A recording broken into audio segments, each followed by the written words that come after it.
Hello, broadcasting live from Chapala, Mexico. I'm Bill the Geek, Bill Dallas Lewis. Happy Saturday, everyone. I hope everyone is safe. We have a lot to cover today, and welcome everyone.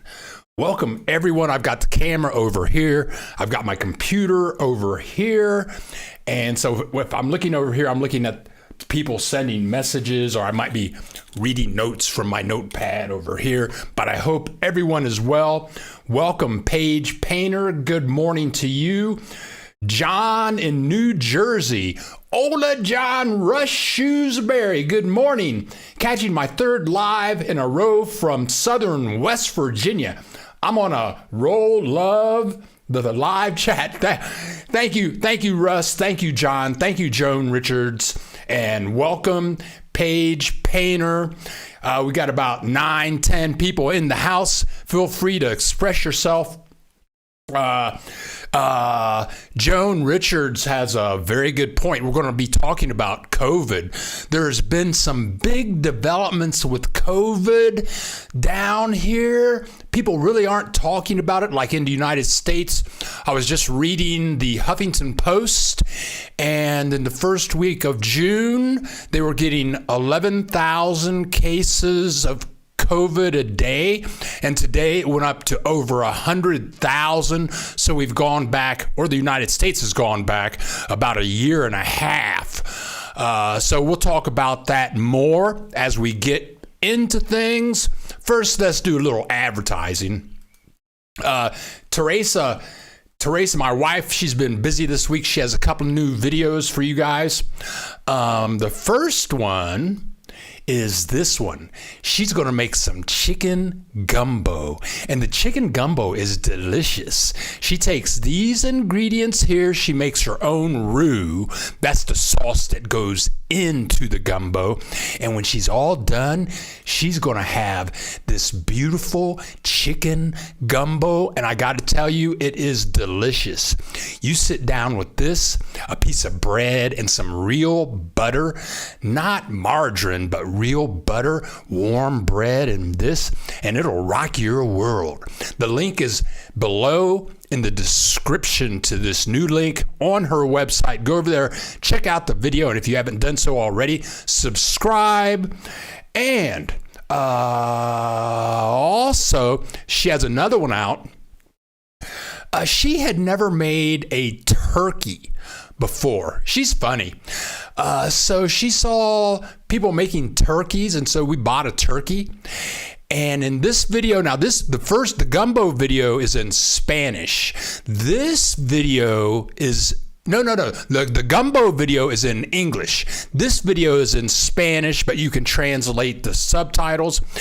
And when she gets all done with this, she's going to have a beautiful turkey. This is the best turkey I've had in my entire life. I'm talking my aunts, my grandmothers, my mothers, and right off the bat, this is the second video. You'll see it in the description below. It's an excellent dish.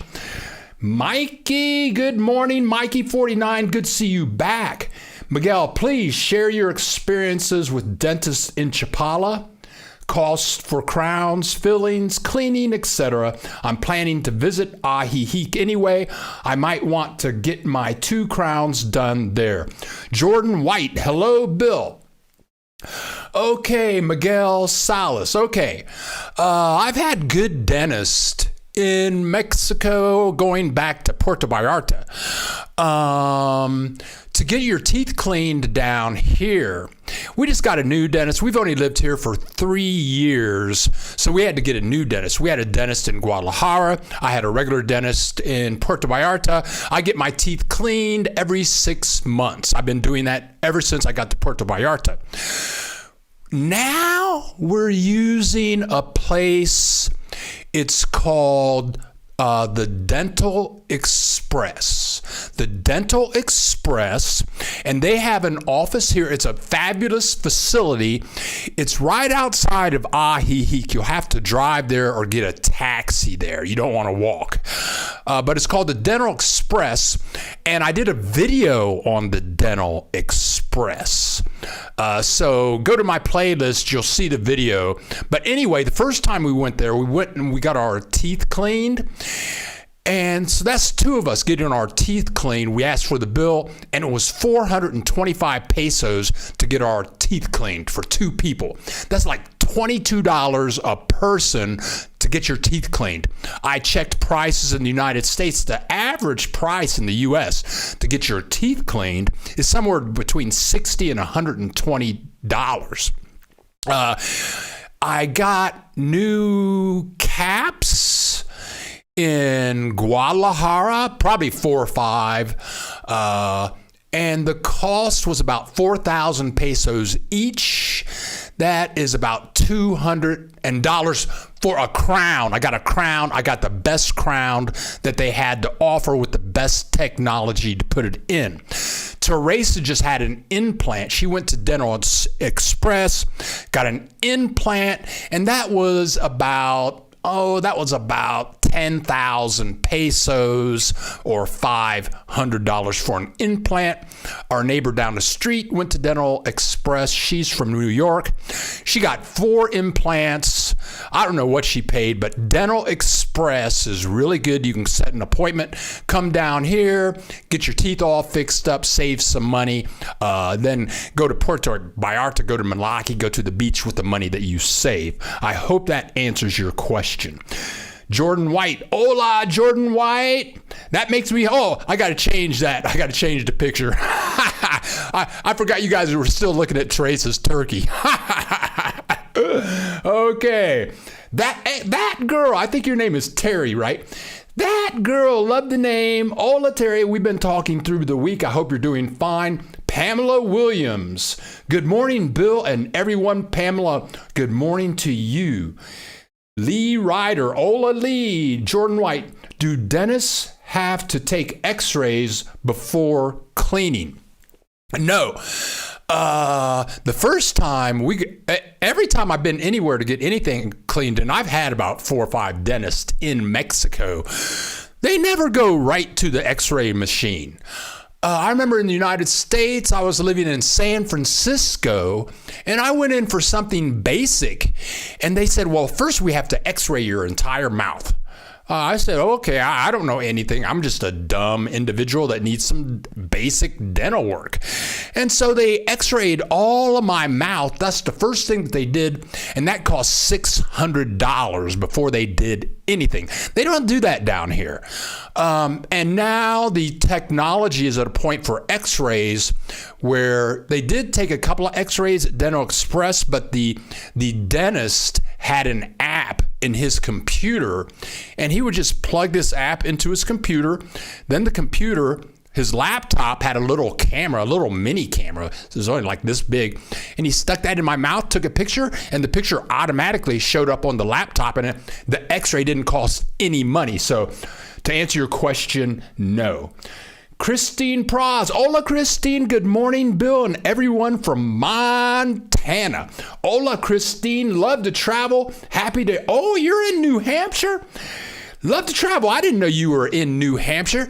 I'm a Hanover, New Hampshire graduate. I spent 4 years at Dartmouth College and got out, and they even gave me a degree. Woo! Wintertime in New Hampshire is something. How do taxes work? Jordan White, how do taxes work? Do you file USA taxes?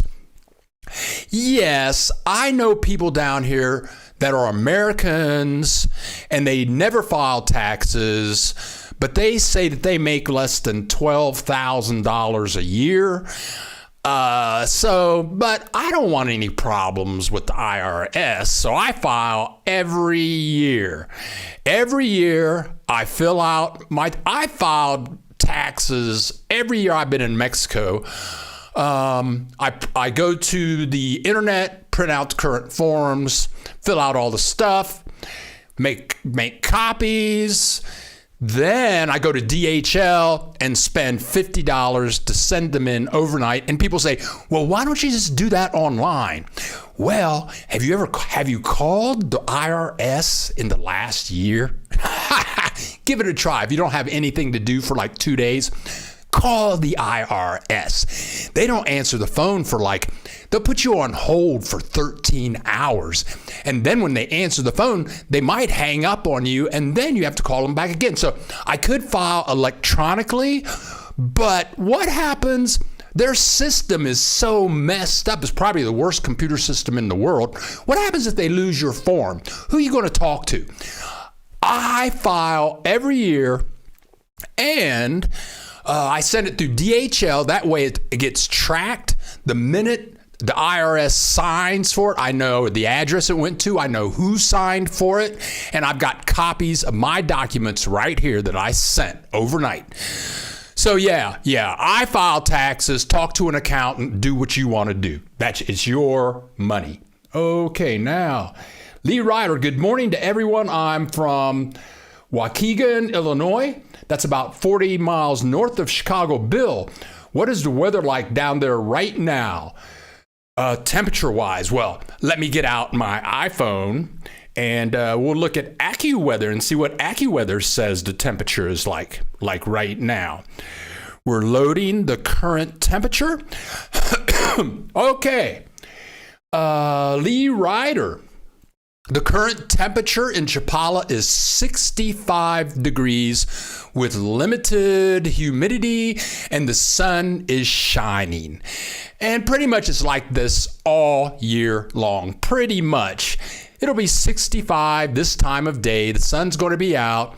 Around 3 o'clock, it's going to be 75 to 80 degrees. And then it's going to go back down to like 72 around 6 o'clock.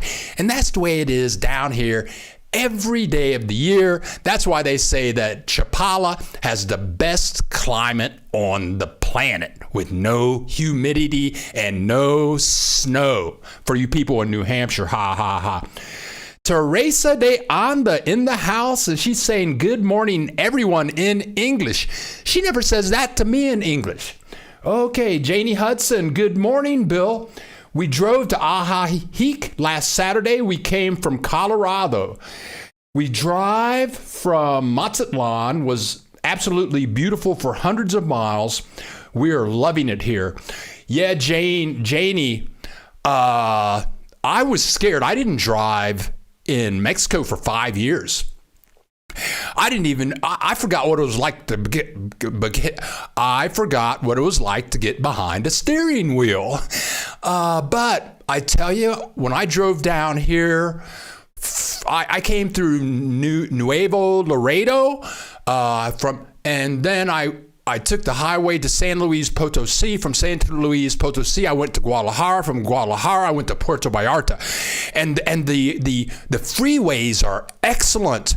If you take the paid for roads, the fees are a little hefty, or you can take the free roads. But it's beautiful, all the mountains that you go through and the scenery that you see. It's gorgeous. But welcome, Janie, and I hope you enjoy your stay here. Jordan White, can I use my USA license to drive my wife's sister car in Mexico? Yes, you can. I used an Ohio driver's license down here for 4 years. Yeah, 4 years, then it expired. Then I took the Mexican test. Then I took the Mexico test, and now I have my third Mexican driver's license. But if you have a USA license, that works fine. Okay, PC Clark sending a shout out from Wyoming. I'm glad to see your show. Happy to be here, PC Clark. Christine Prose, hola Teresa, your food looks fantastic. And when you see her pump butter into the turkey with a syringe, oh, you're going to shudder, but that makes the turkey really good.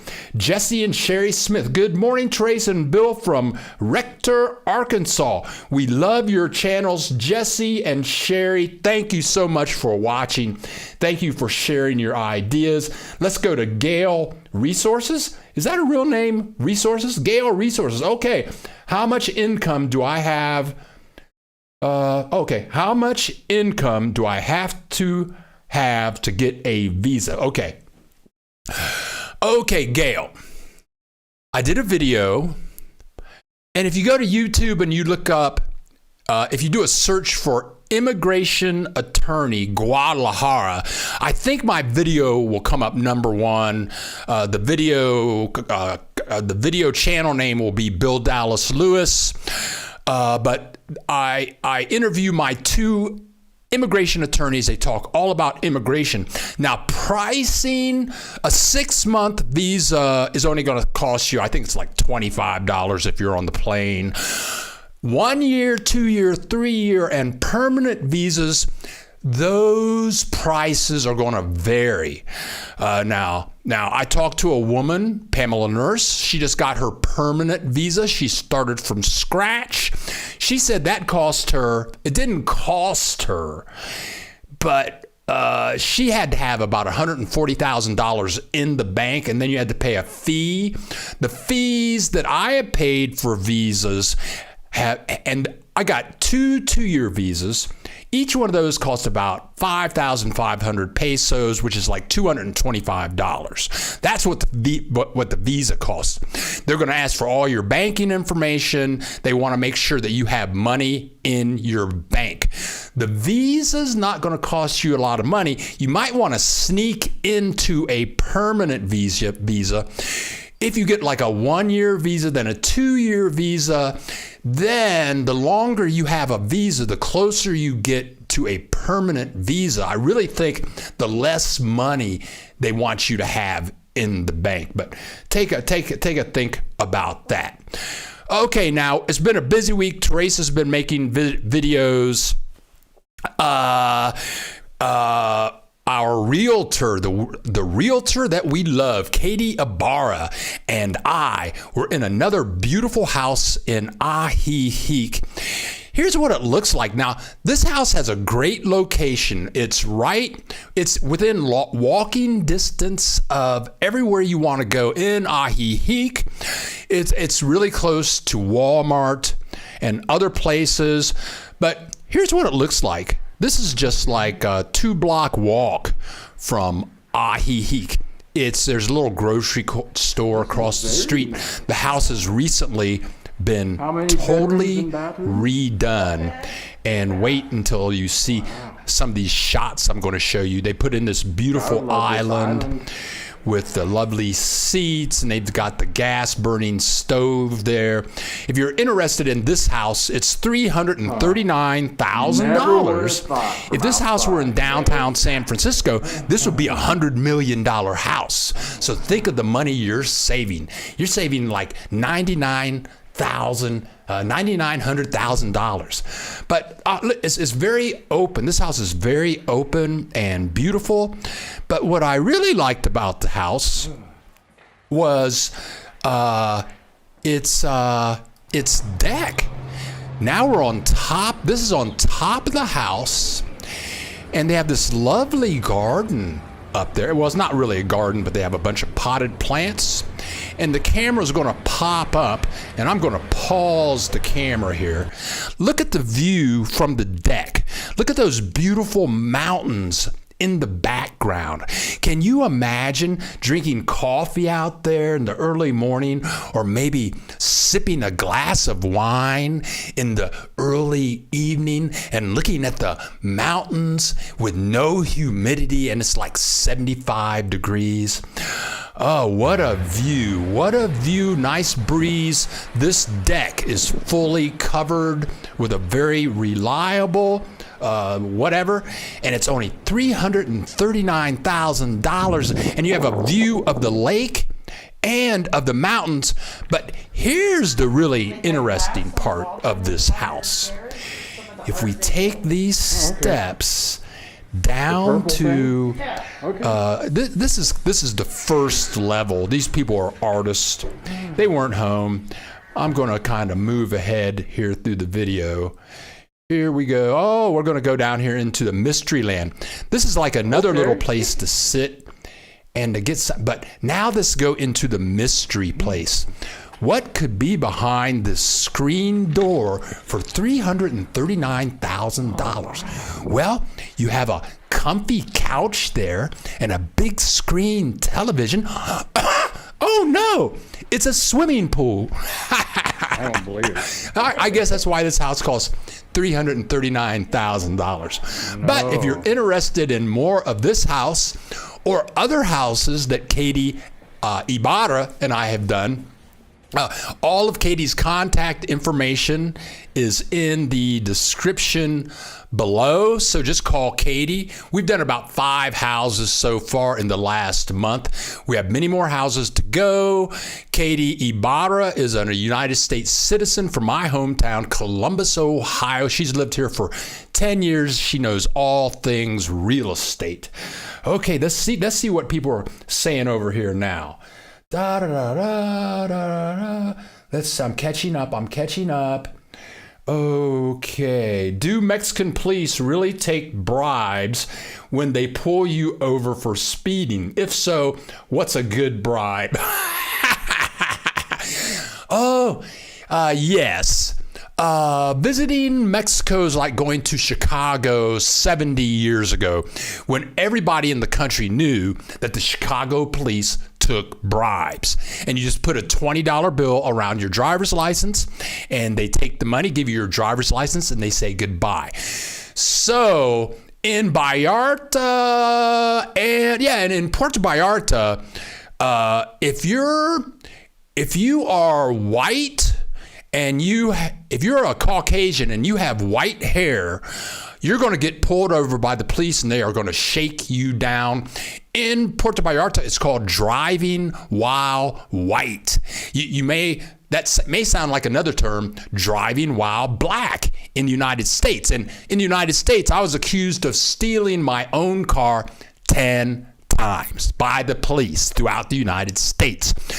So if you're older Caucasian with white hair driving a car, you're going to get pulled over and shaken down for no reason. So if you just give them 200 pesos, they'll go away most likely. The fee seems to have been going up. If you come down here and you're going to spend more than 180 days, you want to get an attorney. I've had to call my attorney and have them talk to the police. The last time it happened, I had to give the guy, my attorney said, give him 500 pesos. Okay, so I gave him, that's $25. So yeah, the police down here will shake you down. Okay. Does that amount apply to couples? CMT63, please re-ask that question. Does that amount? I don't know what that amount you are talking about. Hello from Surrey, British Columbia. I heard that public bathrooms in Mexico are horrific. Is that true? Rayco, I've driven throughout the United States. I have seen some filthy bathrooms in restaurants, Shell stations. I've seen, it's hard to find a clean bathroom in the United States. I would say that the restrooms in Mexico are much cleaner than those that you would find in the United States. That's what I would say. You're going to find some hellhole bathrooms in Mexico, just like you find in the United States. But I'm going to say on the average, the bathrooms here are much cleaner than those in the United States. The reason being is like, okay, let's say you go to a gas station in Mexico, you have to pay to use the bathroom. It's going to cost you like 5 pesos, maybe 10, usually 5 pesos. It's like 5 pesos. It's like no money. That's like 25 cents, a quarter. But the person that you give the money to, they're there all day and their job is to clean the bathroom. That's what they do all day. So I would say the bathrooms here are much cleaner, though there are hellholes here. Also, one tip I have is when you go to a restaurant, the first thing you want to do is visit the bathroom, because if it's dirty, probably the kitchen looks like the bathroom does. Okay. Jordan White, can I get permanent resident if I'm married to a Mexican citizen? Yes, you can. I don't think her citizenship has anything to do with you. I think you will be fine there. Oh, Danielle Mack, good morning from German Village. Danielle, you mean German Village in Columbus, Ohio, one of my favorite spots on the planet? German Village. If you visit Columbus, Ohio, you have to visit German Village, and you have to go to a restaurant called Schmidt's Sausage House. Schmidt's Sausage House. It's German owned, and they have wonderful bratwurst and everything German. You can eat there all day and never stop. Welcome, Daniel, Paige Painter. Seriously, out of my price range, I want to retire cheap. I don't want to retire like I did in the United States. Come on now. Hey, Paige, I just play the videos.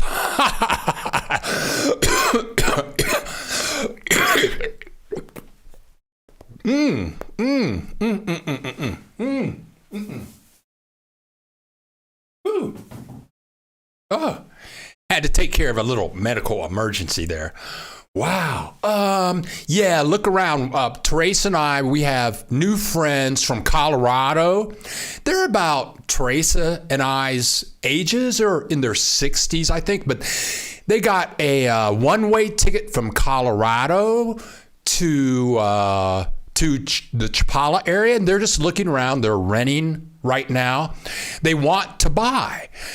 And I think anybody will tell you that the prices in Ajijic are exaggerated.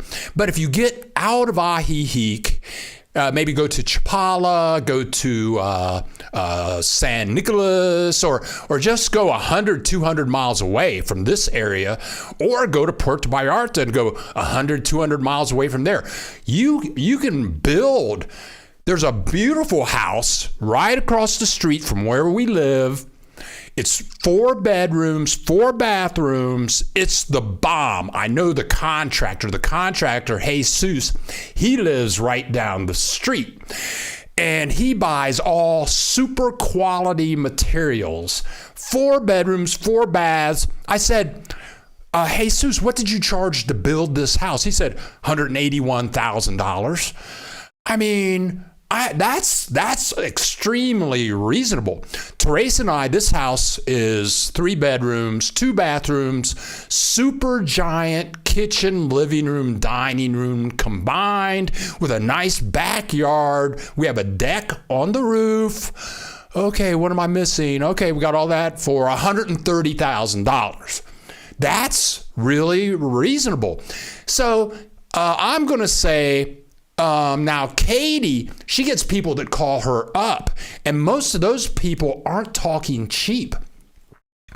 These people tell her on the phone that they want to spend $500,000 for a house. Okay.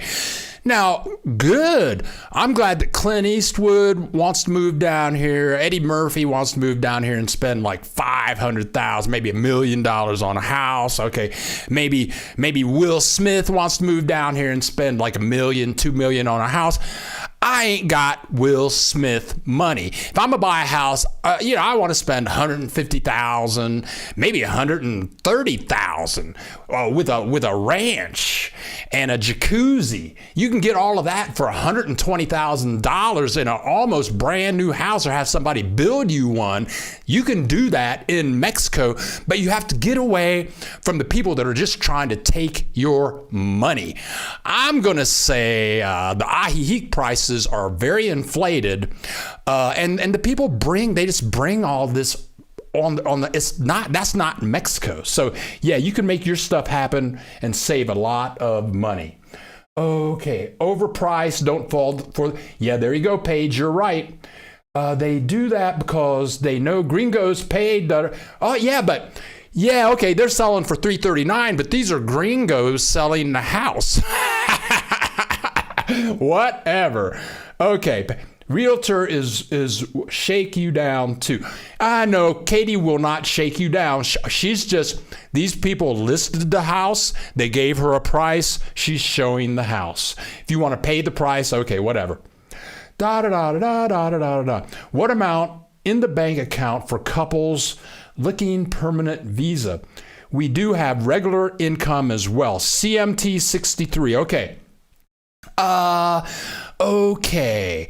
Ooh, for couples, what? Okay. CMT 63. CMT 63. Okay. Go to YouTube. CMT 63. Go to YouTube. Do a search for immigration attorney Guadalajara. And let me do better than that. Let me give you the link to this video, and you can actually talk to my immigration attorney. I'm going to get in here and let me go to YouTube. Here we go. Excuse me for this process here. Okay. Immigration attorney Guadalajara. Let's try that. Yeah, here we go. I come up number one, of course, if you type that in, because I know my search engine optimization. I can teach you how to be number one on YouTube also. If you would like to do that, I'm going to charge you gringo prices for that too, because you're in the United States. Okay, so I'm going to copy this link, come back over here and paste the link right down here, I think. There we go. I'm going to send it. Okay, so CMT 63, click that link, go to the website. In the description, you can talk to these people. Email them. That's Nahome and Ibarro. The email is for Ibarro. He can answer all of these questions. These two are immigration attorneys. They can answer all of your questions and they can help you go through the process. I get all of my visas through them, though I don't need them anymore because I have a permanent visa. Okay, now let's see what's going on. Oh, what's going on? The weather. Danielle Mack, the weather. Okay, Jerry. Good morning. Jerry, good morning from Houston, Texas. Hola, Jerry. How is Houston? I hope it's treating you very well. We're going to start talking about COVID here in a minute. Danielle Mack in German Village. The weather sounds a lot better down here. Back here in Columbus, we're calling for 90 degrees all week. I grew up in Columbus on the Grove City borderline. This time of year in Columbus, Ohio is hell. It's like Georgia weather. And I grew up before there was air conditioning. Nobody knew what air conditioning was back in the late 60s. And it was just hot as hell. It's not like that down here. Look, I'm wearing a hoodie. It's mid-August. I'm wearing a hoodie. I'm not even sweating. You see any sweat on my face? If I was in Columbus, Ohio, I'd be sweating. Okay, Daniel Mack. Got that. Come on, Paige. Be nice. Yeah, Jordan. Thank you.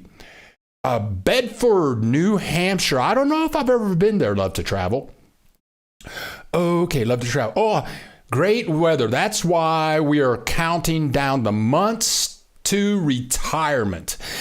Yeah, I tell you what, New Hampshire is super fabulous in the spring and summer and early fall. But I remember at Dartmouth in January, mid-January, I'd be walking around campus. It'd be 50 below zero with 5 feet of snow on the ground.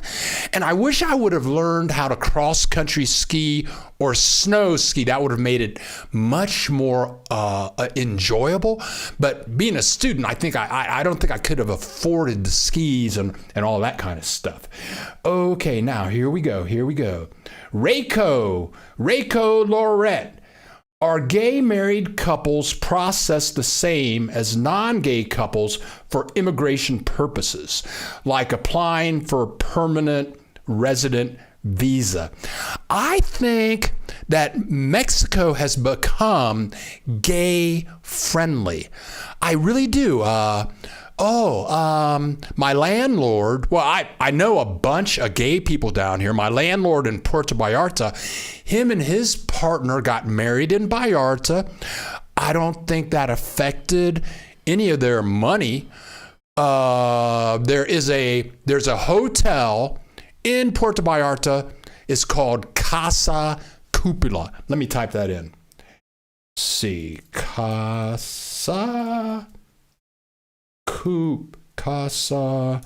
Cupula. This Casa Cupula, let's see. Casa Cupula is one of the top-rated gay resort hotels in the world, and it is owned by a gentleman from the Bay Area, I believe. His name is Don Pickens, and I believe he's been married now to his partner for 5 years. If you want to contact Casa Cupula, just look up their site on the internet and click the content button. I'm going to say almost all the people that work there are gay. You can ask them directly, and they'll be able to give you the answers. Okay, now here we go. Dada, what's going on over here? I opened Charles Schwab high yield checking account 4 days ago. Linked to my account to my bank account. Then I linked to Chase Bank account to Charles Schwab, but I'm still waiting for the too small. Yeah, okay. Yeah, Jordan White. I love Charles Schwab. They do a great job. They've saved me a lot of money, and their customer service is super fantastic. Okay. The small 2 deposits has not shown up yet. Casa Cupula. Okay, we're good. Okay, let's go to COVID. Really, I did a video about a week ago. Here it is. And you can do a search for it, but I did one last year about COVID. And so this is an update from August. And COVID is getting really bad down here. I mean, people are dying. Last week, Teresa's son, who lives in Malaki, which is on the beach south of Puerto Vallarta, he got COVID. And Malaki is a super small town. I don't see how you could have more than 5,000 or 10,000 people living in this town. And he called 3 days ago and he said 16 people died in Malaki of COVID. And throughout this whole COVID thing, he has never said anyone has died in Malaki from COVID. Katie, the realtor, she had a friend here in Ajijic who died of COVID at the age of 52, and this happened last week. And I've said many times that Teresa's son-in-law in Puerto Vallarta, he's a doctor, and all of his business is COVID business. And now his phone rings like 24 hours a day. I mean, it's all COVID. And he's giving all of these people COVID test to see if they're positive for COVID, and all of the tests are coming back positive, which is new. This is all new. And a year ago, because Mexico really isn't serious about COVID. They don't do tests. Teresa's mother had 2 COVID tests last week. She talked to Teresa's son-in-law, and there were 2 tests. One was 800,000 pesos, which is like $40, and the other one was 3,000 pesos, which is like $150. She got both of them. To get a test, you have to pay somebody to give you a test. Teresa's mom came back negative both times, but I don't remember ever hearing about any people in Mexico dying of COVID. And now I hear about 17 people dying And who knows, all the hospitals are full. The government isn't really talking about it. I think the government wants tourism to come down here, but it's very shaky. People have to stand in line for 2.5 hours to 12 hours to get vaccinated. And then the news coming from the United States is that you can be vaccinated and still have COVID. You can carry COVID. You can give COVID to other people. So if the other person is not vaccinated, that person can get COVID and die. But it's we had breakfast with the couple from Colorado yesterday, and I was going to cancel that, but it was like we were supposed to get together Wednesday at 2 to go to this breakfast restaurant, but then we figured out that they closed at 2, so we postponed the appointment. But this couple from Colorado, Chris and Lee, I didn't want to blow them off 2 times. So we had a wonderful breakfast with them yesterday in an open air restaurant. But I don't think we're going to do anything social for like another 6 to 8 months. It's really bad down here. Some people are vaccinated. Some people are not vaccinated. Not all people wear masks. And some people that got vaccinated think that they don't need to wear a mask anymore, even though they can spread the virus. So COVID is very serious and very dangerous down here, just like it is in the United States. We're not out of the woods. I think we'll be staying home. We'll just be going to the grocery store, and that's about it. So that's what's going on with COVID right now. Let's see. Here we go. Jordan, can you get a mail-in ballot? Oh, okay. Can you get a mail-in ballot if you are American Mexican citizen? Yes. I changed my ballot this year, so I registered to vote in Los Angeles, California. And the people were excellent. I talked to this one lady on the phone. It's like, okay, I want to vote in this election. What do you need? Well, she needed like this paper, that paper to verify me, like Social Security numbers, all that kind of stuff. So I overnighted this information to her. She emailed me my ballot.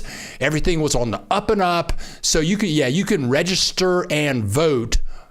And I voted online. Once she got me into the Los Angeles voting system and I was approved and everything, then I just voted right online. So yeah, you can take care of that all down here. Okay. Wade Manor. Died OF COVID or with COVID? Good question. If you're already ill with diabetes, heart disease, or pneumonia, you're very susceptible. Thank you, Jordan White. Does permanent resident automatically make you a Mexican citizen? No. If you become a permanent resident, you are just a permanent resident, which means that you don't have to go back to immigration for the rest of your life unless you lose your immigration card by accident. Then I think you have to reapply and do everything all over again. If you want to become a Mexican citizen, that's another process, and my attorneys offered that to me. I become a Mexican citizen, then I get a Mexican passport and all that kind of thing. And I think the cost on that was like 5,000 or 8,000 pesos, which is about $250 to $400. And then you're a Mexican citizen. Okay, I can do it. I'm still trying to figure out what is the benefit. Why would I want to be a U.S. citizen and a Mexican citizen? I had a friend in Puerto Vallarta. He had a citizenship in Canada, the United States, and Mexico. I just think he didn't have anything to do. But so if you want to do that, you can do it. Okay. Dead is dead. Don't feed the trolls. Thank you, Dr. John. Thank you, Dr. John. Okay, seriously thinking of planning a trip for the end of next October. Dia de los... Muertos. Dia de los Muertos.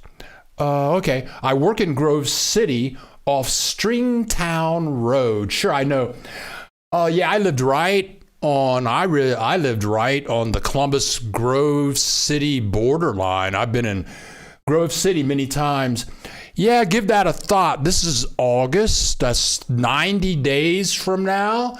You got to figure out where you want to stay. Teresa says, Dia de los Muertos, Guanajuato.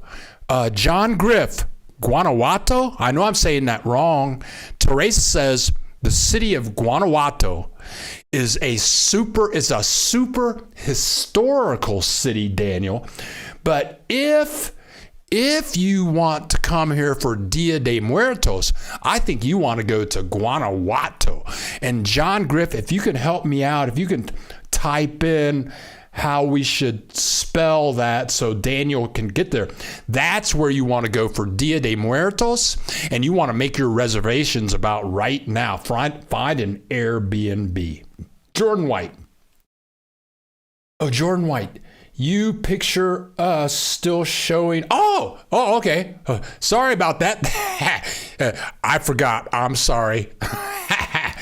I did another video. This week I did a video about a living will.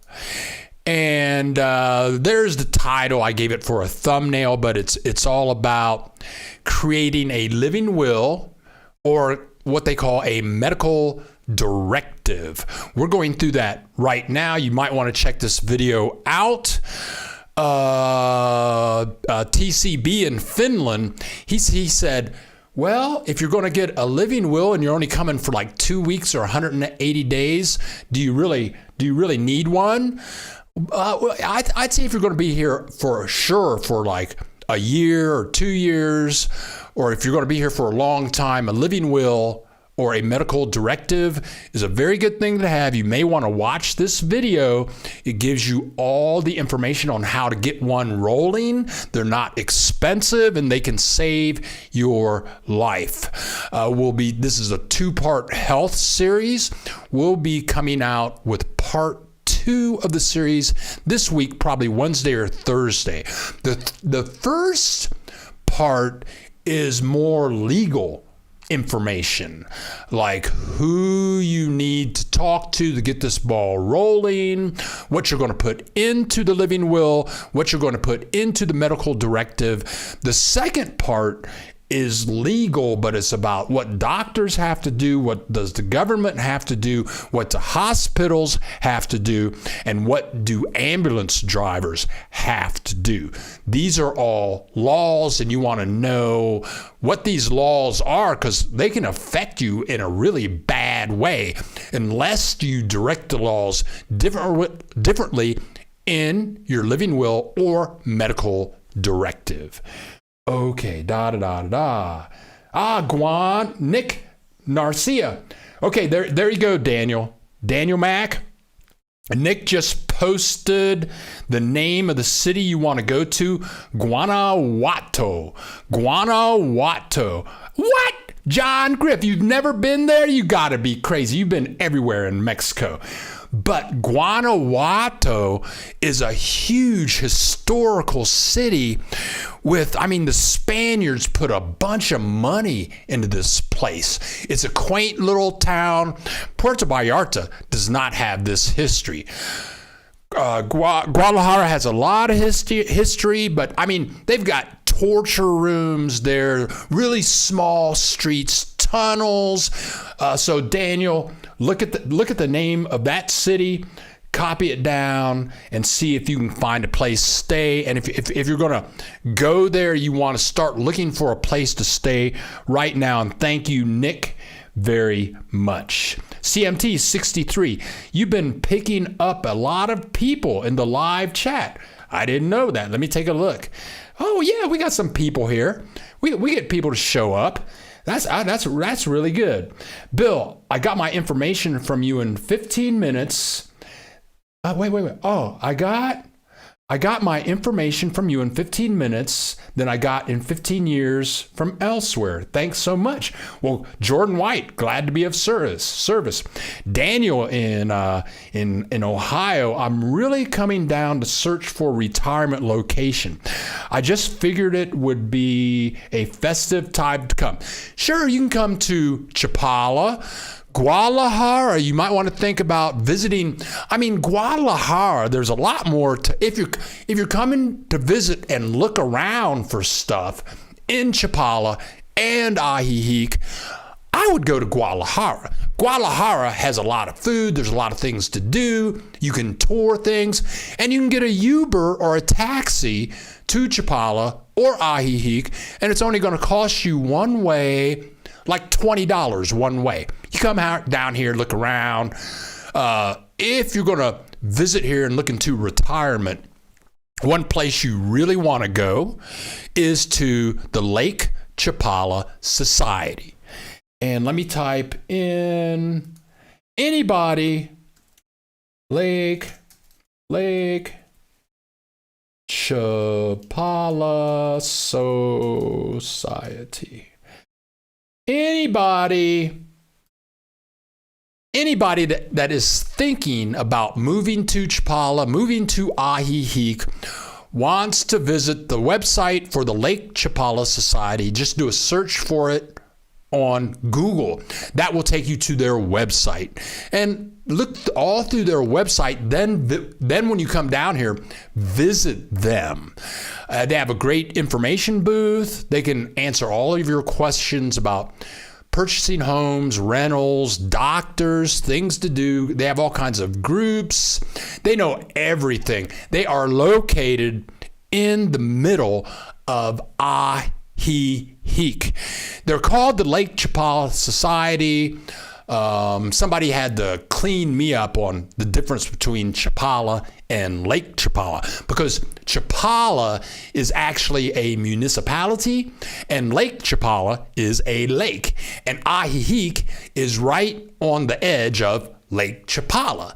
Thus, you can have the Lake Chapala Society in Ajijic.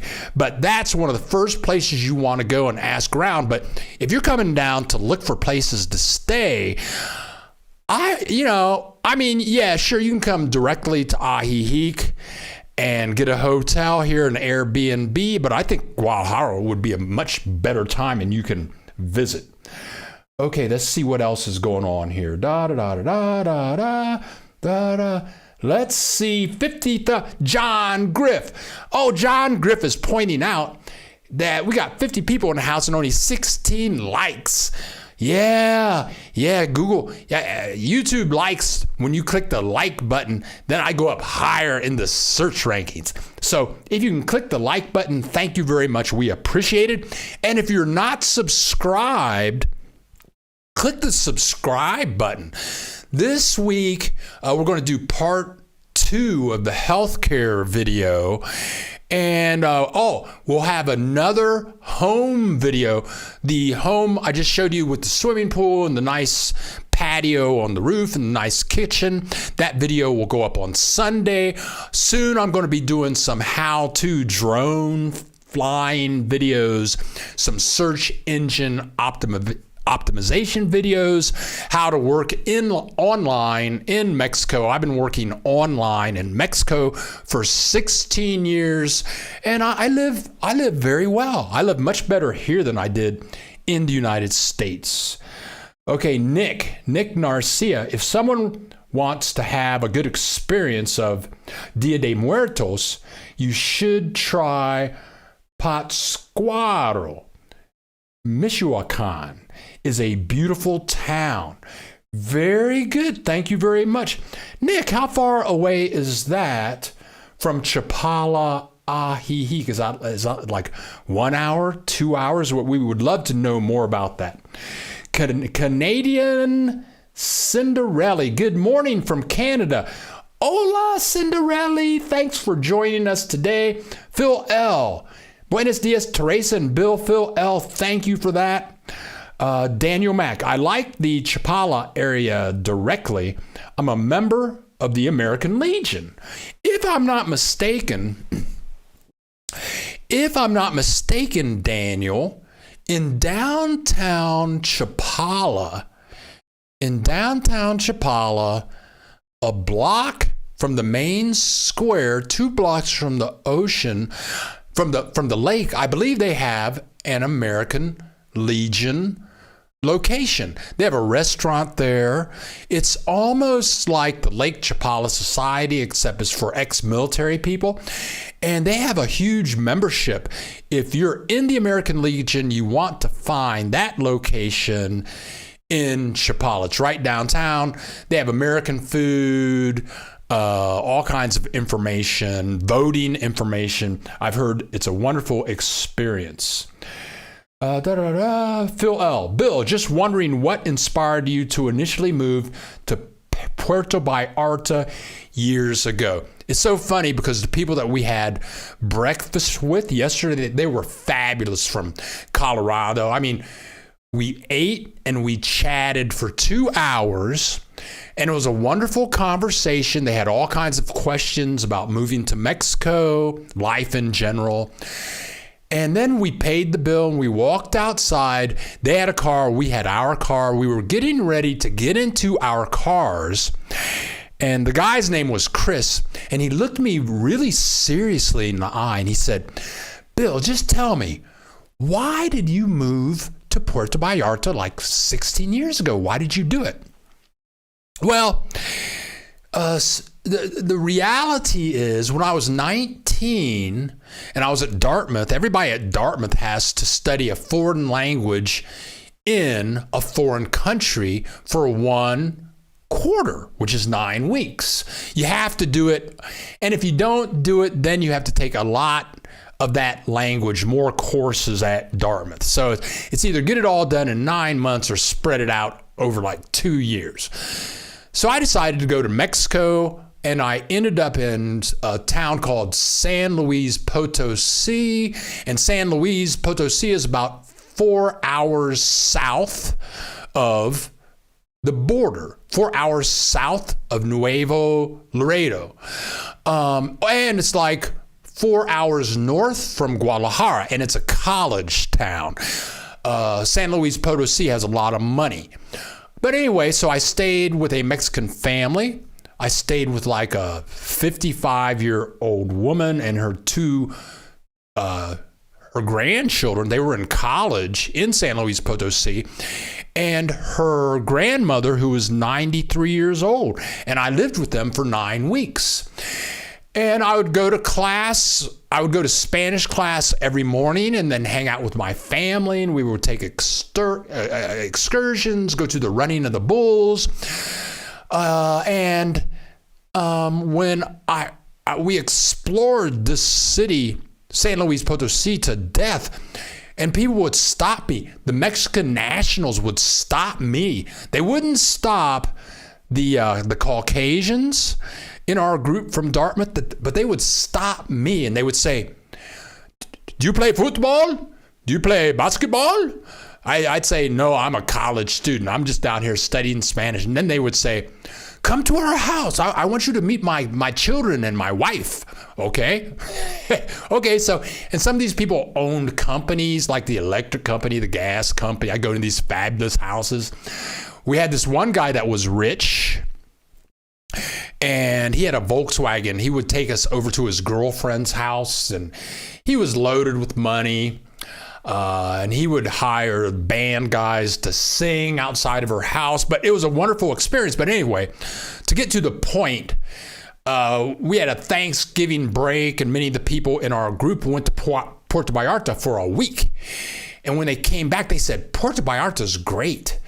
So I had a wonderful Mexico experience in San Luis Potosi, but I just remember that the Mexican people treated me like I was a king, and they didn't even know me. So years later, I had been working online in the United States for a long time. I was ahead of my time in online education, publishing, SEO, web work.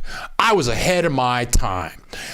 I was writing code for web pages before people knew what a web page was. I was doing internet marketing before people knew what internet marketing was.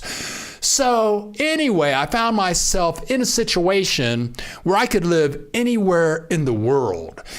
And when this thought hit me, it came to me, I could live in Mexico. I speak some Spanish. Puerto Vallarta is supposed to be a great place. Mexican people are wonderful. Mexican people love me. I speak Spanish.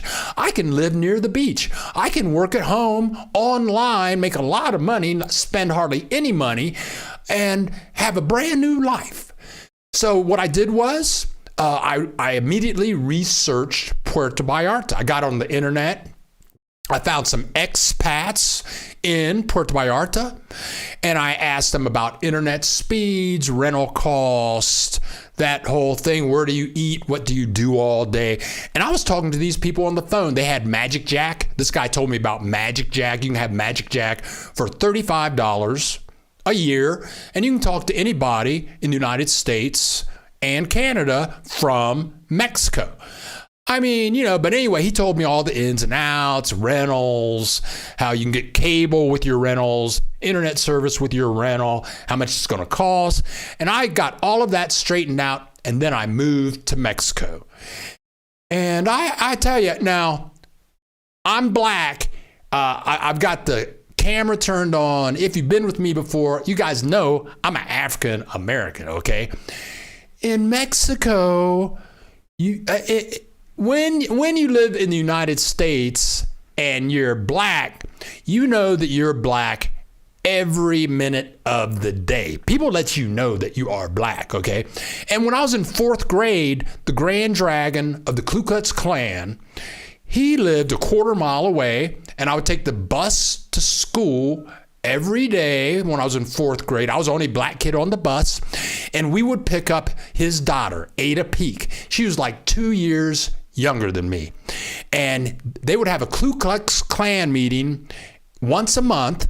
And the next day after that meeting, all the little kids in the 4th grade, they had Ku Klux Klan magazines. Okay. And we lived on an acre and a third of land. We had a fabulous brand new house. Now, next door, we had the Moose Lodge. The Moose Lodge, all of my friends went to the Moose Lodge to swim in the summertime. And except we couldn't go there because they didn't let black people in.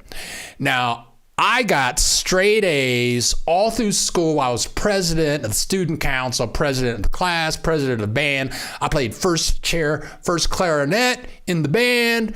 And I think I'm the only one that went to an Ivy League school for my high school. My sister went to Smith College, but we couldn't swim in that swimming pool or at the swimming pool a quarter of the road down the road. So I don't run into that in Mexico. I mean, I'm in Mexico. In Mexico, I'm just a person. In the United States, I'm black, okay? That's why I got pulled over 10 times for stealing my own car. I used to work for Dun and Bradstreet. They had 670 salespeople nationally.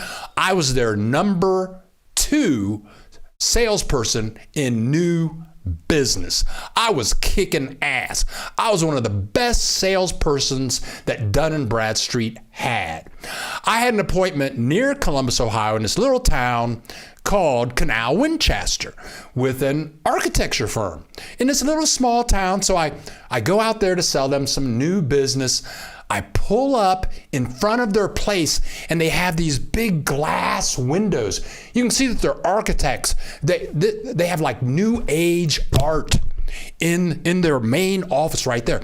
So I pull up in front of their offices in my car, my suit, my tie, my briefcase, and the police come up to me. They throw me on the hood of the car. They frisk me. Then they throw me in the back seat, and it ended up that They said a couple of black guys had stolen a car in town.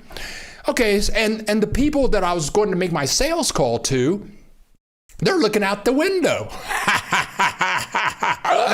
Okay, here I am, number 2 salesperson for Dun & Bradstreet nationally. I just got frisked and thrown in the back seat of a police car for no reason because I'm black in this like this little white town. Okay, that has never. Oh, and then I had the appointment with these people.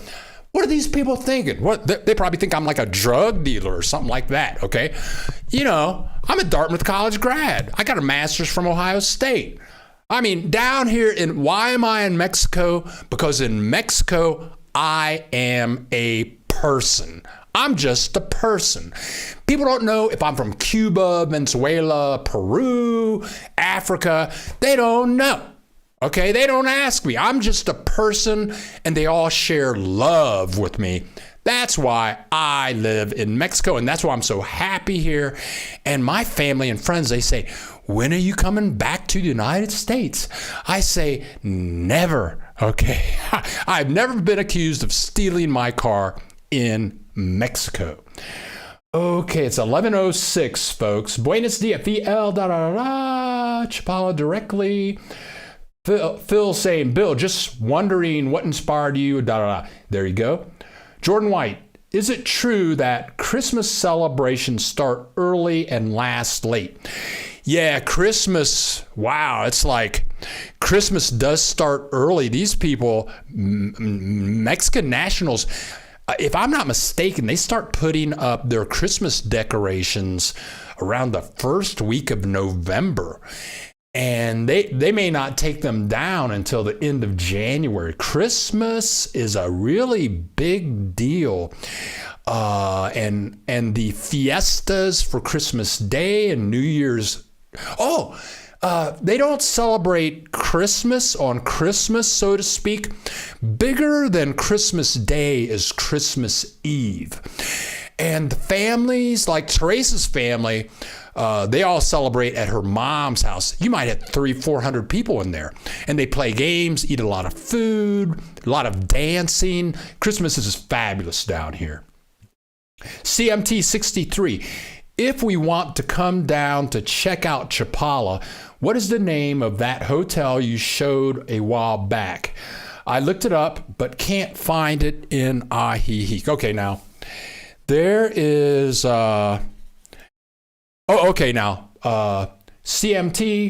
CMT 63. In the description below this video, I have the name of a driver, and this is for everybody, but this driver lives in Chapala, Ajijic. His name is Fernando, and he's fluent English. He's a Mexican national, but from what I've heard, he manages one of the best Airbnbs in the area. That's the first thing I would check out. The next thing I would check out is this place here. I'm going to type in the URL, and I don't have this in the description. Excuse me here. It's called Hotel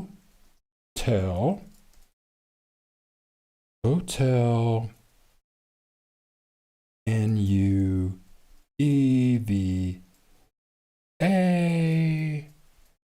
and then this POSADA.com.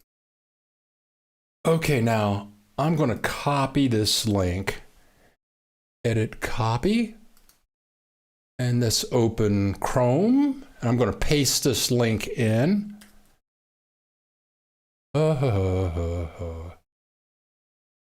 Okay, come on. Are you going to come up for us? Yeah, that's it. Very good, very good. Oh, very good. Okay, that's it. Let me send this link. Here we go. Okay, now this place is called La Nueva Posada. It's a hotel restaurant, and it's pretty much smack dab in the middle of Ajijic, though it's right on the lake. It has a swimming pool. I don't see who would want a swimming pool in Ajijic, Chapala. It's too chilly for a swimming pool for me. But anyway, they have a swimming pool. They have a wonderful restaurant.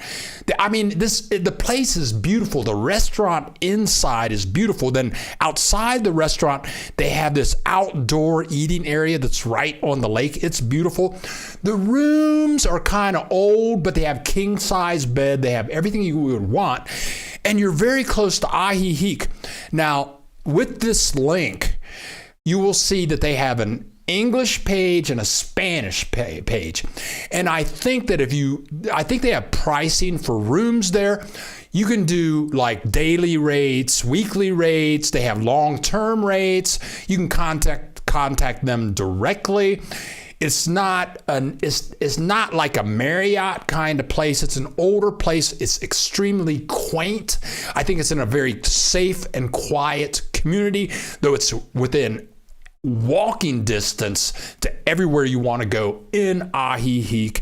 And they have a restaurant there should you want to take a break and not leave the environment. I'm sure they have cable TV and Wi-Fi. Okay, wow. Woo, okay, what's going on now? Okay. But Bill, what elementary school did you attend? I went to Scottwood until my dad got a job where we had to live 10 minutes from his job. CMT, where do you live? I went to 2 elementary schools. When I lived on the east side of Columbus, I went to Eastgate Elementary School. And then when I moved to the west side of Columbus, I went to West Franklin Elementary School. I went to Finland Middle School. I went to Franklin Heights High School for 1 year. And I graduated from Bishop Reedy High School. Okay, there you go. CMT. Darlene Spring. Hi, Bill. Love your videos. Keep up the good work. Darlene, thank you so much. We try hard. Teresa tries hard. I try hard. We'll be putting out some good content. This week we have a real estate video, a health video.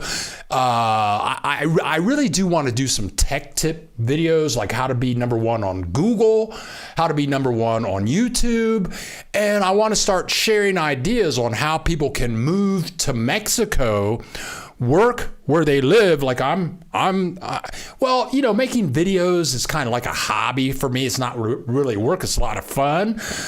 But, you know, I want to teach people how they can make money and make good money online and take the good money that they make online and live in Mexico and spend much less money. I mean, I make $45 an hour when I'm working, and that money is like, that's big money. If you tell a Mexican national that you make $45 an hour, they will faint, because that's how much money most Mexican nationals make in like 3 days. School teachers down here make something like $200 a week. The Puerto Vallarta Police Department. There's a place in Puerto Vallarta. It's called Dee's Cafe. She's Canadian. It's a great place. It's right on the Malecon at the pier. Dee's Cafe. But though she's a Canadian, she's a friend of the police, of the Mexican police department. They come over to her place and drink coffee. She gives them muffins and stuff like that. She's in their group. But the Puerto Vallarta Police Department needs help. Each member of the Puerto Vallarta Police Department has one uniform. So they have to clean that one uniform for use for the next day. Should they do that? They share guns. So when you work a shift, you bring your gun back, and then you give that to the guy taking over your shift. If you shoot the gun and you don't kill the person you were shooting at, then you have to pay for the bullet. Now, if I'm not mistaken, Dee told me that the Mexicans on the Puerto Vallarta Police Department, they make like $15 to $20 a day. So I just went off on a rant there, but cost of living down here, I just want to teach people how you can work at home, make $35, $45, $100 an hour, Put that money into your American bank account. Find a nice, inexpensive, or extremely reasonable place to live. But I want to make more videos about that. Okay. Okay. Now, what's going on here? Joe Griff. I'm going up the list here. Frank. Good morning, Bill. We're in Phoenix, Arizona. Plan to visit in October, but concerned with Delta variant. Should we wait? Okay, you're coming down in October. We're vaccinated. Frank, I tell you what, I'm not leaving the house. When I stop this broadcast today, I'm going to go to the grocery store, come back. We're scheduled to pick up a pizza at this Italian restaurant around 3 o'clock. We'll go in with our masks. We've been vaccinated. We'll go in with our masks, pick up the pizza, and leave, come back home. I'm not going out to dinner with anybody. I'm not doing anything with anyone in this area or in Mexico, I don't think, for 6 months. People are dying. A year ago, people were not dying, or people were dying and nobody was talking about it. But now we're hearing about people just dying like flies down here. People are getting really sick. And I think that is going to continue through mid-January. I thought that all of this death was going to happen last year, but it didn't happen. Okay? But it's happening now. People are dying like flies down here. People are getting sick like flies down here. And again, I said at the beginning of the broadcast, the CDC in the United States reported in June that the United States was having 11,000 cases a day. And this morning, that has gone up to 100,000 cases a day. Everything is reversing itself. And now they're finding out you're vaccinated, but you can still get the disease. You can still spread the disease. You can still die from the disease. Down here, I think it's going to get really bad. I think we're going to see body bags down here. So yeah, come down in October. But wear a mask, wear a really good mask, be vaccinated, wear your mask all the time, use social distancing. But crap is hitting the fan with the virus down here, and it's happening throughout Mexico. Okay, now, Mexican children receive gifts from El Niño de Dios, not Santa Claus. That's a good tip. John Griff. We're talking, you guys are excited about Christmas. Ho, ho, ho. I have to make a special Christmas episode. Maybe we'll do 2 Christmas episodes. Ho, ho, ho. But John Griff, and you guys see Joe Griff. His name is John. He's a doctor in New Jersey. But El Nino, and that happened, the day that they give gifts down here is on the 6th of January, if I'm not mistaken, not on Christmas Eve, not on Christmas, though many families break that rule from what I've been told. Okay, here we go. El Nino de Dios. Oh, that's sweet. That girl, hey. Frank, Bill, first visit, should we do it on our own or go with Ricardo? He and his realtor wife. Ooh, Ricardo. He has a week-long free tour. Okay, I'm trying to figure out what you are talking. And his realtor. Are you talking about Fernando? I think he must be talking about Fernando Ricardo. I'm a little blurry on what you're asking me there, Frank. I live in CMT. Oh, you live in Florida now. Okay. CMT 63. Canadian Cinderella. The Delta variant is coming from the jabbed. They can't even tell if you ever had COVID, let alone a variant. Yeah, okay. That girl. Bill, I'm so excited for you for your tech tech videos that are coming. That's my jam. Okay, that girl. I'm going to bring on some tech videos. A lot of people, I can't do nothing. There was a time when I was in Puerto Vallarta, and I was a two and a half men freak with Martin. What's his name? Well, he got kicked off the show, but I love that show, and I could watch it on cable in Puerto Vallarta 4 times a day, and I think for about 6 months I never missed an episode. And I guess I was but I would work in the day, but I like making things. I like communicating with people, and it's fun. It's fun meeting people from all around the world, sharing stories and videos and books, even learning things with people. So that's why I like the tech stuff. It's a lot of fun. Okay, here we go. Yeah, okay. Yeah, it's faster. Yeah, the COVID's coming down here and it's moving fast. Okay. Do you have any, this is from Nash Mancino.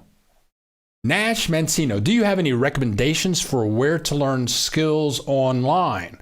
I want to relocate to Mexico and leverage an online skill, but don't have much experience with online work. Now, John Griff, ho, ho, ho. Nash, if to work online, let me say this. Now, I haven't done this, but there are more people hiring for online work. The woman that we went to breakfast with yesterday, she works online. She works with 2 companies in Colorado, and now she's going to do all of that from Ajijic or Chapala. And Nash, you may have skills that you know about, but take for granted.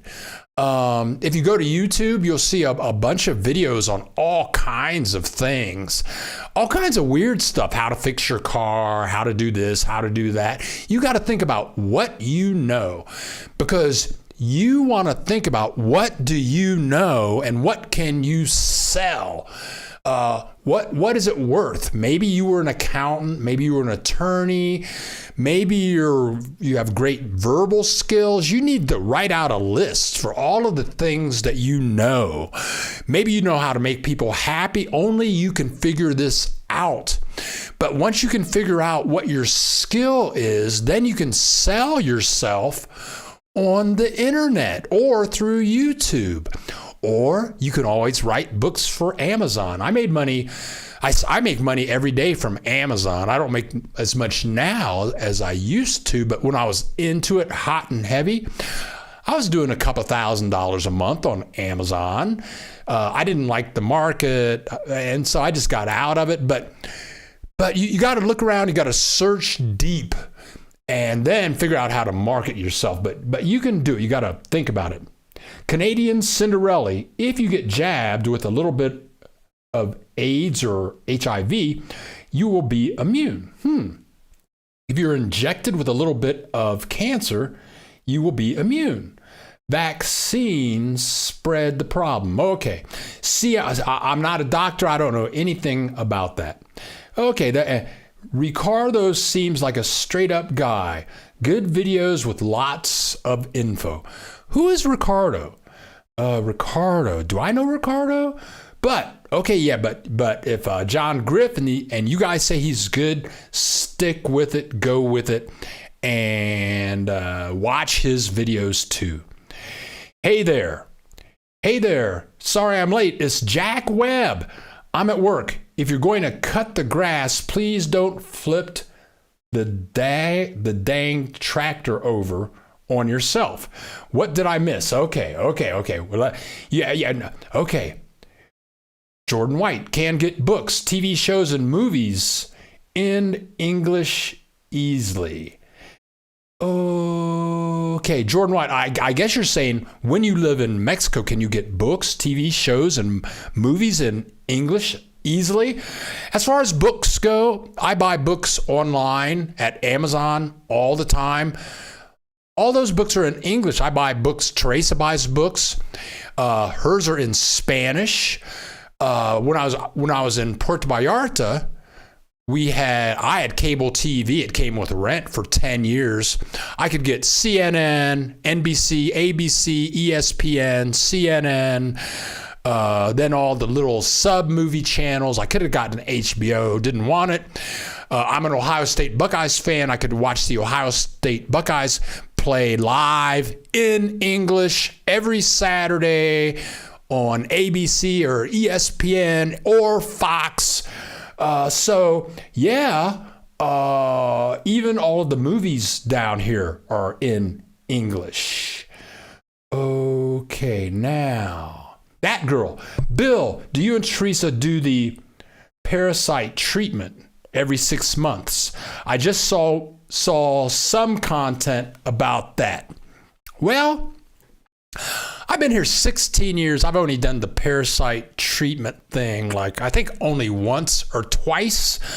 I need to talk to Teresa about that. She's never really brought it up. Nobody in her family has brought it up. None of our neighbors have brought it up. But I can remember one person in my life who did do that. They were a Mexican national. So I have to look back. I have to talk about that and get back to you.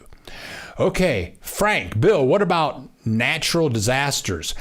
How do the locals handle them? Thank you. Well, natural disasters. It's just like being in Columbus, Ohio. I'm from Columbus, Ohio. That's Franklin County. Franklin County used to have the highest level of tornadoes in the United States. I remember living in Cincinnati, Ohio. We had a storm and a tornado, and there was this wonderful community called Blue Ash. I mean, rich people live there. When I was writing children's books, I would go into the schools, and they would pay me like $1,500 to come talk to their kids for a day. And one day we had a tornado, and it wiped out all of Blue Ash. I mean, all of those lovely homes. There was nothing left but dirt. Or I remember living in Columbus, Ohio, and a tornado touched down on a bank in Grove City, and it blew up all the vaults, and there was money all around Grove City. So the people handle natural disasters here about the same as they do in the United States. I mean, it's a natural disaster.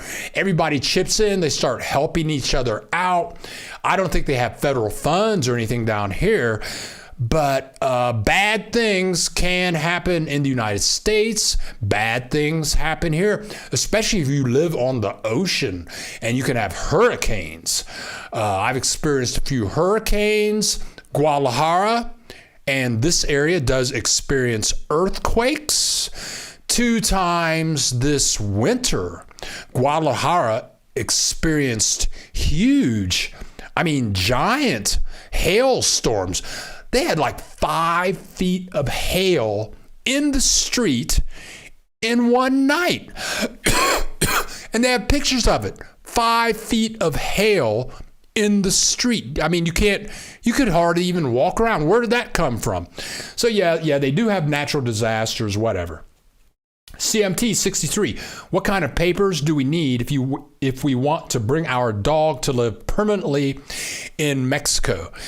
Okay, CMT 63. Okay, I'm going to type net Williams. Okay, CMT 63. Go to Facebook and look up Annette Williams. She is a dog freak. She's a dog rescuer.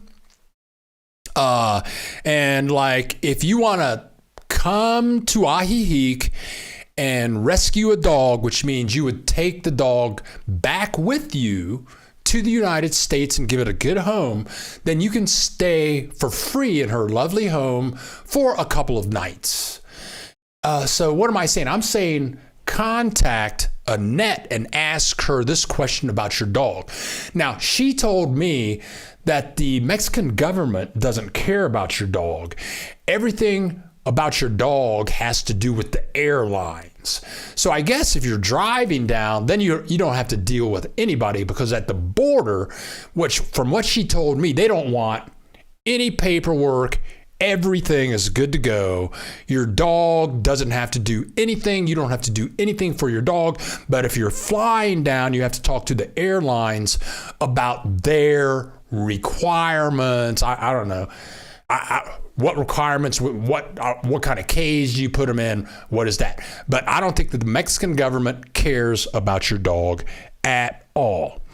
Okay, now here we go. Da, da, da, da, da. Okay, Frank, earthquakes, floods, landslides, hurricanes, and Puerto Vallarta. Yeah, Frank, Puerto Vallarta has all of that. And I remember it was about my final year in Puerto Vallarta when the record, the strongest hurricane in history was headed right for Puerto Vallarta. And I think you can only have like a category 4 hurricane, but they said whatever if you could go to a category 5, or if 5 is the highest, this would have been a category 6 hurricane, because it was approaching Puerto Vallarta at 275 miles per hour. And on the map, it was headed it was going to be a direct hit. There was no way this was not going, it would have torn the town apart. In the last minute, the thing fizzled out and headed south. So it didn't touch Puerto Vallarta, but it did hit Malaki, where Teresa's son lives. And it wiped out, it did bad things to Malaki, flooded streets. But yeah, there's hurricanes and flooding in Vallarta, and after a nice rain, you can go down to the beach where the restaurants are, and the restaurants are cleaning like 2-3 feet of sand out of their restaurant, and it's just like a normal thing. You live near the ocean, and you're going to have natural disasters because of hurricanes. But earthquakes, Guadalajara has had huge earthquakes. So yeah, we're on the planet. Stuff's going to happen. That's what happens on Earth. Okay, let's see what's going on now. Hurricanes. Jim Canto, hola Jim, in the house.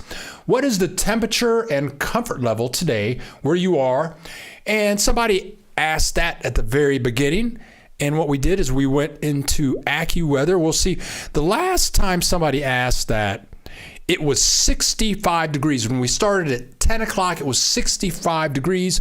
Now it has gone up 5 degrees and it is 70 degrees. There is no humidity. I have the shades drawn, but at 10 o'clock, it was sunny and it's another great day. That's why I live down here. Okay, John Griff, that girl. I commented on that video from Jose. It is not sound medical practice. Prevention is key. Okay. Well, you two talk about that. CMT 63, what kind of papers do we need? We got that. Okay. Nash, thoughts on businesses locally in Mexico as an American. Is making money in America the way to go? Or is there local opportunities worth pursuing? Well, I know a fair amount of Canadians and Americans who have businesses down here in Mexico. I know 2 auto mechanics. One auto mechanic owns a company. Another auto mechanic. If you're an auto mechanic, you can make good money in Mexico, especially if you can speak Spanish, because gringos want to bring their car to you. And then you can speak to them in English about what's going on with your Spanish automotive problem. But you can make good money auto mechanic down here just because if you can speak English and Spanish. I know a Canadian in Puerto Vallarta, and he came down here with nothing at all. And I mean, he was in prison in Canada. He got out. And he's a nice guy. Came to Canada and he started renting cars. And he said he started renting cars because you can have bad credit in the United States or Canada, open a bank account down here, and they'll give you like a $5,000 line of credit. Okay, so he got a line of credit, started renting cars, and he's been in business like, I'm going to say 20 years down here. His car rental business has expanded. He married a Mexican national. She's an accountant. Then they bought a laundromat next door, and they're right near the Malecon in Puerto Vallarta. Now they own the rental car place, and they own the laundromat so people can come and do their laundry in there. And they were talking about buying a taxi franchise. All the taxis you see in Mexico are owned by franchises. So one person might buy a franchise, and that franchise might have 5 or 6 cars or maybe 15 cars, depending on where they are. He said that's good money. D and D's Cafe, she has a cafe. She sells muffins, and she's Canadian. So yeah, you can.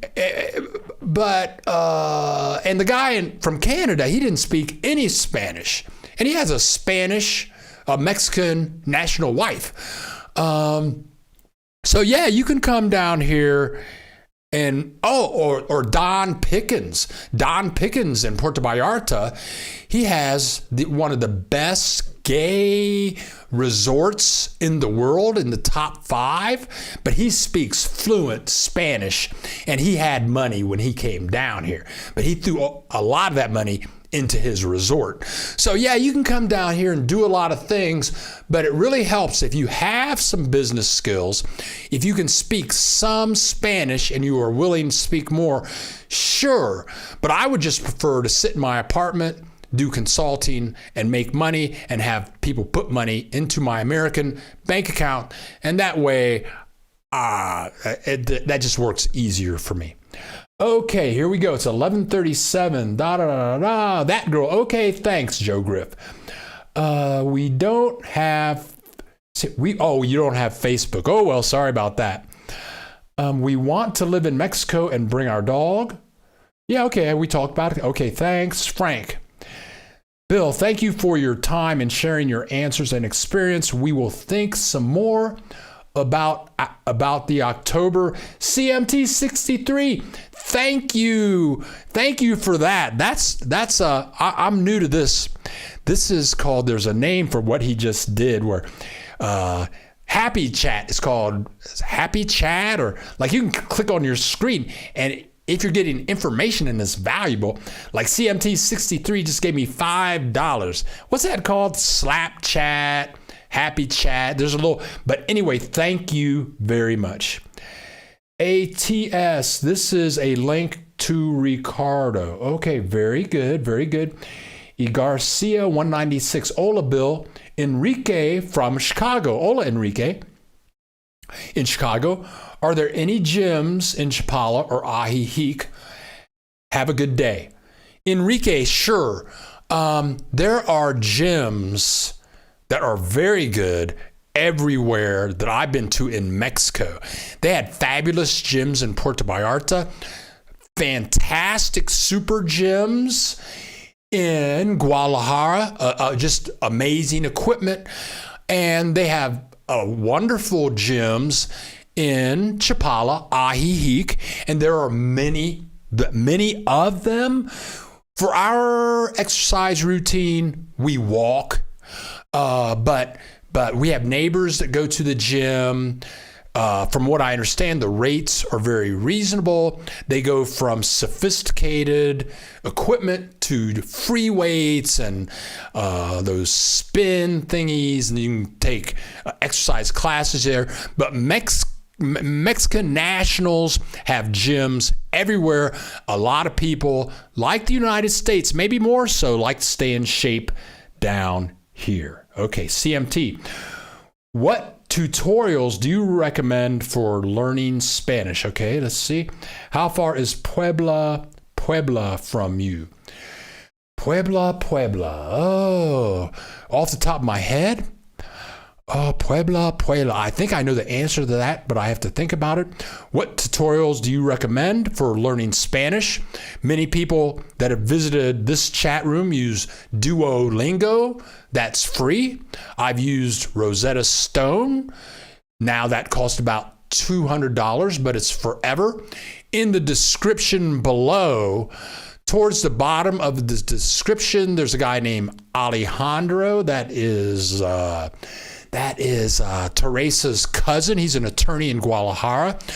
You can do private classes with him one-on-one. He's very good. I would suggest doing something like Duolingo or Rosetta Stone, something free or on the internet, and then having a private class with an individual, maybe once a week. But you have to practice. Someone sent me a message through YouTube this week, and they said they learned most of their Spanish watching Spanish television, specifically Spanish soap operas. And they said that they learned a lot of Spanish just watching soap operas in Spanish. Okay, Nash, thanks for your great advice. Do you recommend moving down to Mexico with savings and figure things out when you get there, or getting everything situated in the States before moving down? Okay, Nash, that's a very good question. What I did was I had a brand new business. I was doing consulting work on the internet. I was making $35 an hour. I lived in the United States. And what I did was this business, I was marketing on the internet, and I was just teaching web design. Back then, it was a bit more complex because you had to know some code. I was teaching animation for web design, HTML, CSS, JavaScript, Flash. And all of a sudden, I was doing like 20 hours of consulting a week, and it was working.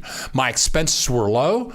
So what I did is I just started saving my money. I took like 2 or 3 months to see if this money was going to continue to come in.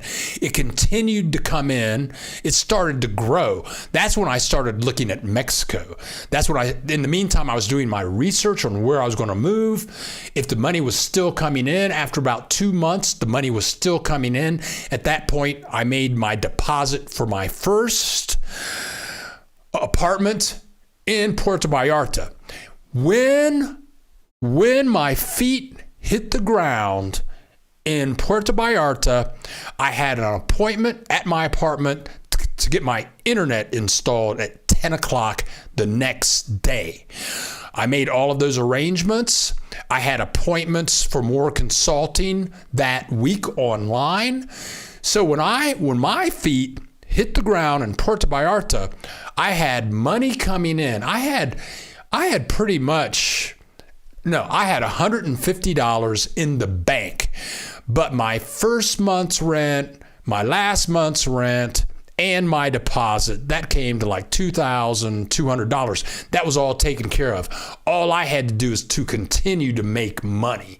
So when I hit Mexico, I had a computer, a bag full of clothes, and $150 in the bank, but my business was established. I knew that I was going to continue to make money, and for like 6 months in Puerto Vallarta, all I did was consult, trying to make more money, and that's what I did. And Puerto Vallarta, you can have such a good time every day, every night in Puerto Vallarta. I only left my apartment to go get coffee. I'd go to the beach every morning to Dee's Cafe, drink 2 cups of coffee on the beach, and then I would go hide out in my apartment and consult. So that's how I started. When I started the business, it got going online for about 3 months. Then I put my money down and then I moved on down. Okay, Ricardo's channel is Retire in Lake Chapala. Thank you very much, TS. I'll have to check that out.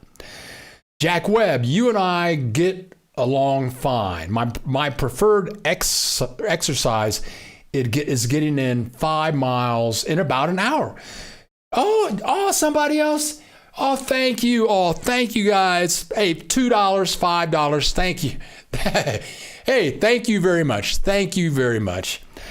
Oh, thank you so much.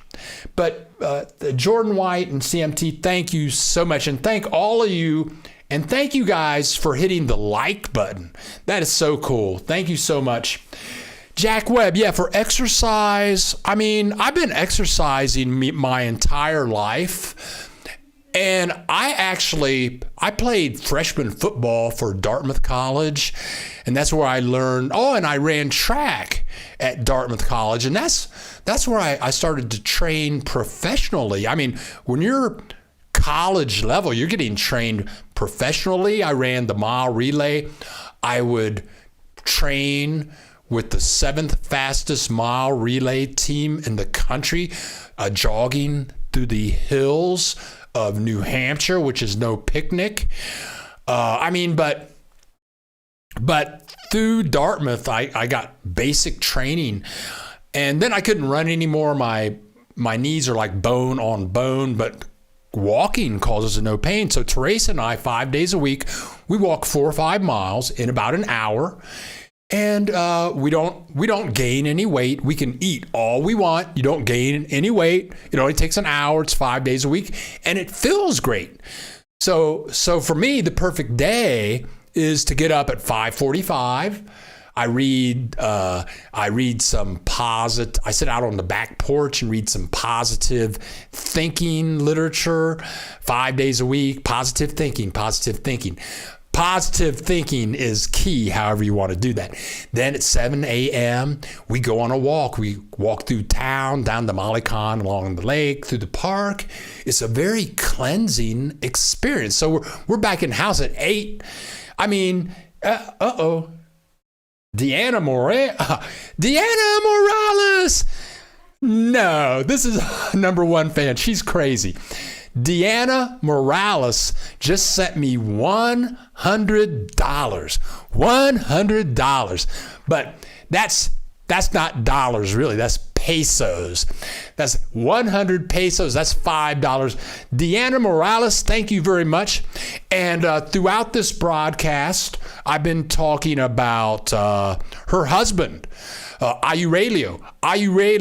I talk about her husband for every live broadcast because he's the doctor in Puerto Vallarta, and he's just so busy. He's so busy, and it's all COVID. And I believe his website is doctorathome.com. I think I put that in the description. If not, I will after this broadcast. But if you're in the Vallarta area or Bucerias, okay, on Google, you want to look for Doctors at Home or doctorathome.com. And the reason he calls it Doctor at Home is because he gets in his car and he comes to your house. I don't know how much he charges for that, but he's very reasonable, very intelligent man. He's bilingual. If you're ill for anything in Puerto Vallarta, you want a bilingual doctor, you want to contact Aurelio at doctorsathome.com. Phil L., thanks for the helpful info, Bill. I have to go to work now. Have a great day and stay safe. Adios, Phil L. Thank you very much. Thank you, all you guys that contributed a little bit. Thank you, all you people, just for showing up and clicking that like button. Thank you so much. And thank you for all your comments. Thank you for the new information you guys give me every week. Thank you for you guys that help me out with information that I don't know so I can share this information with other people. I had planned to do 10 to 11 o'clock, but people get in here and they have all these questions and people start giving them answers, and we have people from all over the United States and Canada here today. And we just love it. Oh, CMT63, I love your wife's recipes. Is it hard to find seafood? We've been spoiled by living in Florida. Well, very good question. I got spoiled living in Puerto Vallarta. I mean, talk about seafood. The problem with Mexico, I'm a lobster lover. I love lobster. And the lobster from Mexico is just messed up. But I learned a lot about seafood in Puerto Vallarta. There's a lot of fresh fish in Puerto Vallarta. I mean, mahi, they have everything, shrimp. Okay. Moving to Guadalajara and living with Teresa, I learned a ton about fish from the ocean, because that's how she grew up. In Guadalajara, there's no lake, no ocean. So if you're going to eat fish, you eat fish from the ocean. She taught me the good fish to buy with no bones, the best shrimp to buy. Here in Lake Chapala, you never want to eat fish from the lake. Never, ever, ever. Deanna Morales, actually her name is Dr. Deanna Morales. She's a doctorate of marine biology, lives in Vallarta, and she gives talks about saving the planet to people all over the world. But she says never eat the fish from Lake Chapala, and she's a doctor of marine biology, studying water and fish and coral reefs. But anyway, so in Chapala, Ajijic, there are a lot of exquisite fish shops, and we go to one. If you can find Super Lake, everybody knows where Super Lake. Just find some gringo and ask him, you know where Super Lake is? The gringo will say, oh, I'll go down here. You can't miss it. Okay, it's right down the street from Walmart. But to the right of Super Lake, we buy all of our fish at this place. And they bring in all their shrimp, crabs, mussels, king crab legs. Yes, they bring in all their king crab legs from places all around. Plus they have fresh ocean fish.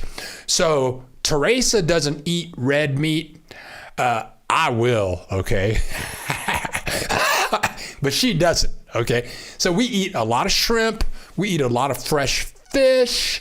Occasionally, like once a year, we'll get some king crab legs. I'm getting that edge about right now, king crab. But no, fish down here is not a problem. Okay.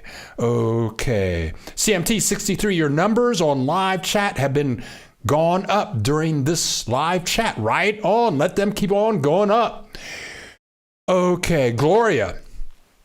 Gloria's asking me, why do you prefer Chapala over Puerto Vallarta? Gloria, that's an excellent question.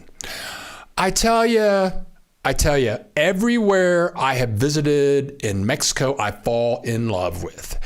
And if you go to Puerto Vallarta, and if you get a decent place to stay, and if you go to the ocean, go down to the ocean, have a beer, a glass of wine, a Coca-Cola, watch the sun go down, or go down to the ocean when the sun is coming up and sit on the beach and look at the ocean and just see all that going on, all that nature, or enjoy a beautiful thunderstorm in Puerto Vallarta and just watch all that energy going through, you will fall in love with Puerto Vallarta. And I have done that.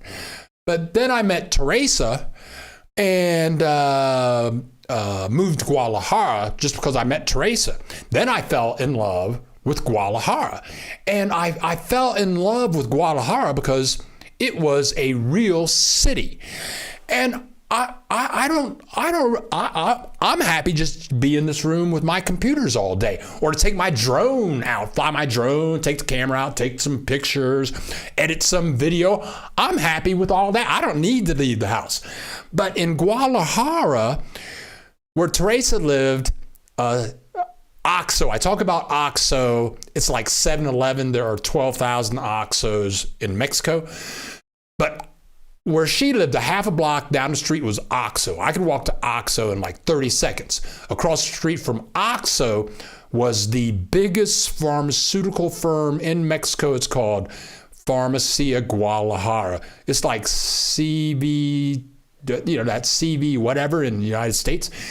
So I could go to OXXO. I could go to get my drugs, which I don't need, at Farmacia Guadalajara. Then a block away from there was a giant fish store with fresh ocean fish. Then there was a fabulous supermarket, which was like one of the best supermarkets in Guadalajara. That's 2 blocks away. I could get in the car and drive to Costco in 1 minute. I could drive to Best Buy in 1 minute. And Puerto Vallarta didn't have all that stuff. And Uber in Guadalajara is fabulous. I mean, Guadalajara, so now, okay, Teresa grew up in Guadalajara and she wanted to live in Chapala. And so I said, okay, she wanted to buy a house in Chapala. And everywhere I go in Mexico, I'm just traveling. So I don't care where I live in Mexico. I fall in love with everywhere that I live. Now, we've lived in Chapala for 3 years, and we went to Puerto Vallarta for Dr. Diana Morales's doctorate graduation. That happened in December. And I'm totally happy here in Chapala. And we went to Vallarta. I fell in love. I'm a whore. I'm a location whore. I fall in love wherever I go. In Mexico, wherever I go, I'm a location. Wherever, I'm not faithful to where I live. I'm a hoe. A location hoe, okay? But I fell in love with Vallarta again. We were only there for 4 nights, and I was telling Teresa, oh, we could buy a house here. We could live on the ocean, da, da, da. But I tell you what, in August in Vallarta, it is hot as hell. And when we came back here, whenever we come home, we don't have air conditioning.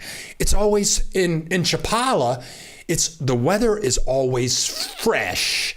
And it's never hot. And in Vallarta, I was spending like 8,000 pesos a month for air conditioning.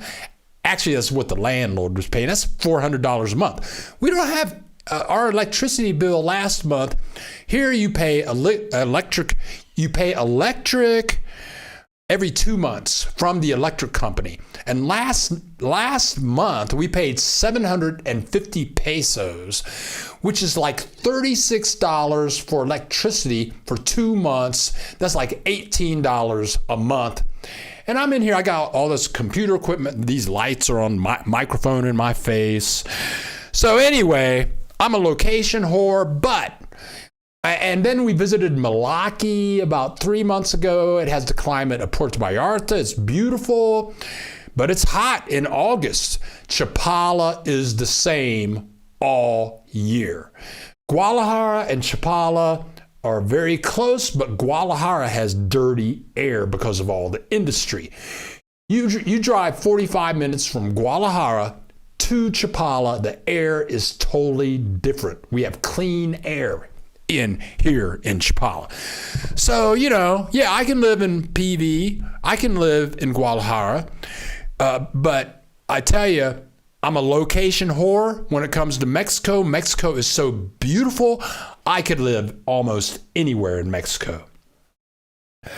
Okay, here we go. Gloria. Okay, we got that. CMT. If we move to Chapala, are there groups to join that are working to clean up the lake? And that, yeah, I'm sure they are. I'm not a member. What you would definitely want to do is contact the Lake Chapala Society. Contact the Lake Chapala Society. I know you can find their website because their website is called LakeChapalaSociety.com. But contact them directly. There are all kinds of ecological groups, many ecological groups that will help you do, because many Mexicans really care about the environment, like Dr. Deanna Morales. Okay. Is Coca-Cola hurting the people who live near the factory's water? Well, CMT63, where has Coca-Cola ever helped anyone on the planet except for their executives? The funny thing is when I went to, when I was 19 and I went to that city up north, I can't remember, when I was at Dartmouth, and it's a flat town, not a lot. They only have one mountain in town. One mountain, but it's a big mountain. And across, anywhere in the city, you can see this mountain. The one thing I do remember is across the entirety of this mountain. Oh, this is in San Luis Potosi. San Luis Potosi, north of Guadalajara, 4 hours. On this mountain that you can see from anywhere in San Luis Potosi, they had the letters Pepsi written on the mountain. Each letter had to be as tall as a football field. Pepsi. How disgusting can you be? Jordan White, yes. Pharmacy. We just lost camera power. I have to sign off. I think I have audio, but we don't have video. So this is Bill the Geek. We just lost camera power. We've gone too long. I love everyone. Thank you for coming on, and hopefully I will see you next Saturday. Thank you so much.